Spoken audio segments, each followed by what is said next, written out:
আকাশবাণী আগরতলা। স্থানীয় সংবাদ পড়ছি উদয় শঙ্কর ভট্টাচার্য। আজ আন্তর্জাতিক মাদক বিরোধী দিবস। এবছর দিবসটির থিম হচ্ছে এটা স্পষ্ট প্রামাণ্য যে প্রতিরোধের উপরই সর্বাধিক পদক্ষেপ গ্রহণ করতে হবে। এই দিনটি পালন করতে আজ সকালে পুলিশ এবং মাদক নিয়ন্ত্রণ বিভাগের যৌথ উদ্যোগে আগরতলায় এক সচেতনতামূলক মোটরসাইকেল যাত্রা অনুষ্ঠিত হয়। এদিকে ঊনকোটি জেলাতেও এই দিবসটি পালনের প্রস্তুতি চলছে। ঊনকোটি জেলার প্রত্যেকটি মাধ্যমিক এবং উচ্চ মাধ্যমিক বিদ্যালয়ে আন্তর্জাতিক মাদক বিরোধী দিবস পালন করা হচ্ছে। সিপাহীজলা জেলা প্রশাসনের সহায়তায় এবং জেলা শিক্ষা বিভাগের উদ্যোগে আজ বিশালগড় পুরাতন টাউন হলে আন্তর্জাতিক মাদক বিরোধী দিবস পালন করা হচ্ছে।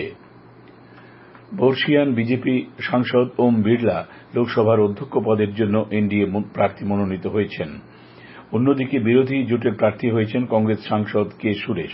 উভয় প্রার্থী গতকাল স্পিকার পদে মনোনয়নপত্র জমা দিয়েছেন, তাই আজ বেলা 11টায় অধ্যক্ষ পদে নির্বাচন হবার কথা। উল্লেখ্য, স্বাধীনতার পর থেকে লোকসভার অধ্যক্ষ বিনা প্রতিদ্বন্দ্বিতায় নির্বাচিত হয়েছেন এবং সম্ভবত এই প্রথম এই পদের জন্য প্রতিদ্বন্দ্বিতা হবে। রাজ্য সরকারের বিভিন্ন দপ্তরে যে সমস্ত উন্নয়নমূলক কাজ চলছে সেই কাজগুলিকে পরিকাঠামো এবং আর্থিকভাবে সমৃদ্ধ করার লক্ষ্যে নতুনভাবে প্রজেক্ট মনিটরিং ইউনিট চালু করার উদ্যোগ নিয়েছে রাজ্য সরকার।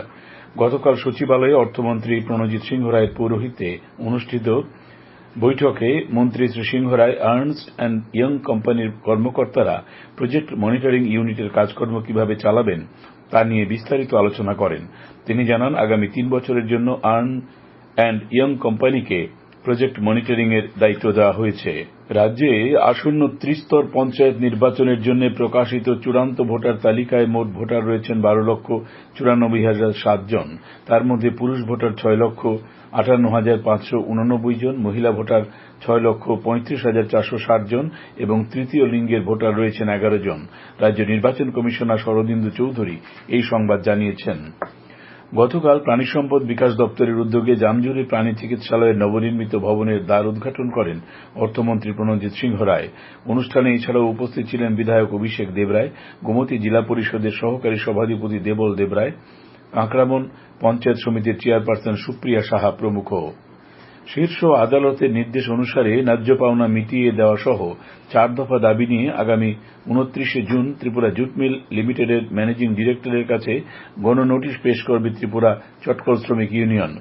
গতকাল আগরতলা প্রেস ক্লাবে সাংবাদিক সম্মেলনে একথা জানিয়েছেন ত্রিপুরা চটকল শ্রমিক ইউনিয়নের সম্পাদক ধনমণি সিনহা।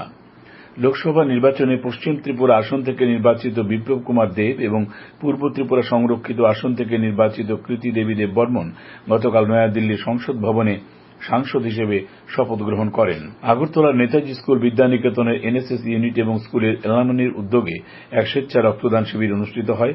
শিবিরের উদ্বোধন করেন ক্রীড়ামন্ত্রী টিঙ্কু রায়। উপস্থিত ছিলেন পুর নিগমের কর্পোরেটর রত্না দত্ত, প্রাক্তন বিধায়ক ডাক্তার দিলীপ দাস প্রমুখ।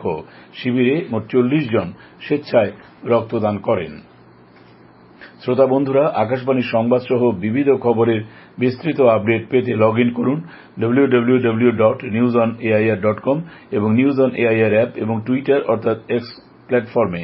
আপডেট পেতে দেখুন আকাশবাণী নিউজ আগরতলা, ফেসবুকে এআইআর নিউজ আগরতলা এবং ইউটিউবে এআইআর নিউজ আগরতলা। খেলার খবর। রাজ্য ক্রিকেট সংস্থা আয়োজিত সিনিয়র ক্রিকেটের প্লেট গ্রুপে 2টি সেমিফাইনাল ম্যাচ আজ হবে। মেলাঘরে শহীদ কাজল ময়দানে তেলিয়ামুড়া খেলবে বিলোনিয়ার বিরুদ্ধে এবং শান্তিরবাজার বাইখোরা স্কুল মাঠে আম্বাসা খেলবে জিরানিয়ার বিরুদ্ধে।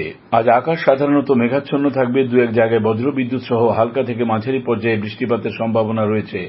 আজ ভোরে সর্বনিম্ন তাপমাত্রা ছিল 26.4 ডিগ্রি সেলসিয়াস। দিনের তাপমাত্রা সর্বোচ্চ 35 ডিগ্রি এবং সর্বনিম্ন 28 ডিগ্রি সেলসিয়াসের কাছাকাছি থাকবে। আগামী 24 ঘণ্টায় রাজ্যের সব জেলায় বিক্ষিপ্তভাবে বজ্রবিদ্যুৎ সহ বৃষ্টিপাতের সম্ভাবনার কথা জানিয়েছে আবহাওয়া দপ্তর।